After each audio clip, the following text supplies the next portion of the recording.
Welcome aboard, fellow navigators. You're watching Crypto Navigator, and if you haven't yet, make sure to click that subscribe button for weekly insights into cryptocurrency. Stay ahead of the market with us.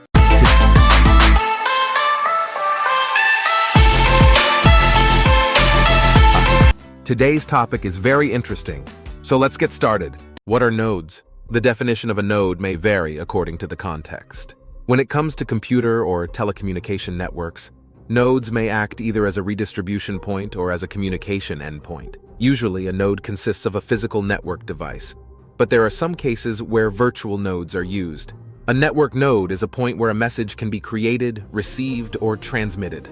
Hereby, we will discuss the different types of Bitcoin nodes: full nodes, supernodes, minor nodes, and SPV clients. Diving into the context of blockchains, which are designed as distributed systems, the network of computer nodes is what makes it possible for Bitcoin to be used as a decentralized peer-to-peer (P2P) digital currency. As such, it is censorship-resistant by design and doesn't require a middleman to be transacted from user to user, no matter how distant they are in the world. Therefore, blockchain nodes are responsible for acting as a communication point that may perform different functions. Any computer or device that connects to the Bitcoin interface may be considered as a node in the sense that they communicate somehow with each other. These nodes are also able to transmit information about transactions and blocks within the distributed network of computers by using the Bitcoin peer-to-peer protocol. However, each computer node is defined according to its particular functions, so there are different types of Bitcoin nodes. Full nodes are the ones that really support and provide security to Bitcoin, and they are indispensable to the network. These nodes may also be referred to as fully validating nodes as they engage in the process of verifying transactions and blocks against the system's consensus rules. Also, full nodes are able to relay new transactions and blocks to the blockchain. Usually, a full node downloads a copy of the Bitcoin blockchain with every block and transaction. But this is not a requirement to be considered a full node. A reduced copy of the blockchain may be used instead. A full Bitcoin node can be established through different software implementations, but the most used and popular one is the Bitcoin Core. These are the minimum requirements to run a Bitcoin Core full node: desktop or laptop with a recent version of Windows, Mac OS X, or Linux, 200 GB of free disk space, 2 GB of memory, RAM, high-speed internet connection with upload speeds of at least 50 kbs, an unmetered connection or a connection with high upload limits. Online full nodes may reach or exceed an upload usage of 200 GB month and a download usage of 20 GB month. You will also need to download Taj 200 GB when you first start your full node. Your full node should run at least 6 hours a day.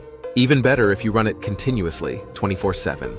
Many volunteer organizations and users are running full Bitcoin nodes as a way to help the Bitcoin ecosystem. As of 2022, there are more than 10,000 public nodes running on the Bitcoin network. Note that this number only includes the public nodes, which refer to the Bitcoin nodes that are visible and accessible, known as listening nodes. Besides the public nodes, there are many other hidden nodes which are not visible, non-listening nodes. These nodes are usually operating behind a firewall, through hidden protocols like Tor, or simply because they were configured to not listen for connections. Listening nodes, supernodes. Essentially, a listening node or supernode is a full node that is publicly visible.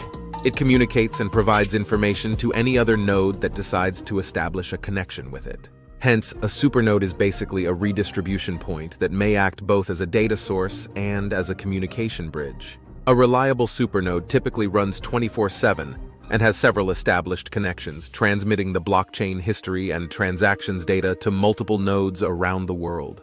For that reason, a supernode will probably require more computational power and a better internet connection when compared to a full node that is hidden. Miners nodes.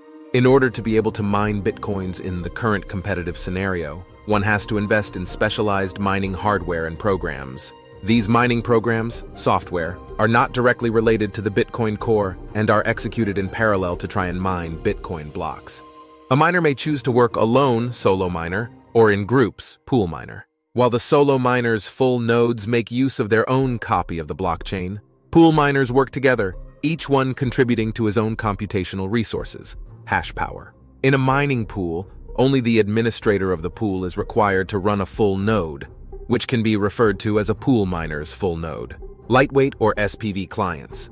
also known as Simplified Payment Verification (SPV) clients. The lightweight clients are the ones that make use of the Bitcoin network but do not really act as a full node. Therefore, SPV clients do not contribute to the network security because they do not keep a copy of the blockchain and do not participate in the process of verifying and validating transactions. In short, SPV is the method through which a user can check whether some transactions were included or not in a block without having to download the entire block data. Thus, SPV clients rely on the information provided by other full nodes, supernodes. The lightweight clients work as communication endpoints and are used by many cryptocurrency wallets. Client versus mining nodes. It is important to note that running a full node is not the same as running a full mining node. While miners have to invest in expensive mining hardware and software, anyone is able to run a fully validating node. Before trying to mine a block, a miner needs to gather pending transactions that were previously accepted as valid by the full nodes. Next, the miner creates a candidate block with a group of transactions and try to mine that block. If a miner manages to find a valid solution for their candidate block, they broadcast it to the network so that other full nodes can verify the validity of the block. Therefore, the consensus rules are determined and secured by the distributed network of validating nodes and not by the miners. Closing thoughts. Bitcoin nodes communicate with one another through the Bitcoin P2P network protocol, and by doing so, they guarantee the integrity of the system. A node that misbehaves or tries to propagate incorrect information is quickly recognized by the honest nodes and is disconnected from the network. Despite the fact that running a fully validating node does not provide financial rewards, it is highly recommended because it provides trust, security, and privacy to the users. Full nodes ensure that the rules are being followed. They protect the blockchain against attacks and frauds, such as double spending. In addition, a full node does not need to trust others, and it allows the user to be in total control of his money. This is your captain signing off. If you enjoyed our crypto journey today, make sure to hit that subscribe button and join us again for more updates. Thanks for watching, and keep navigating towards success.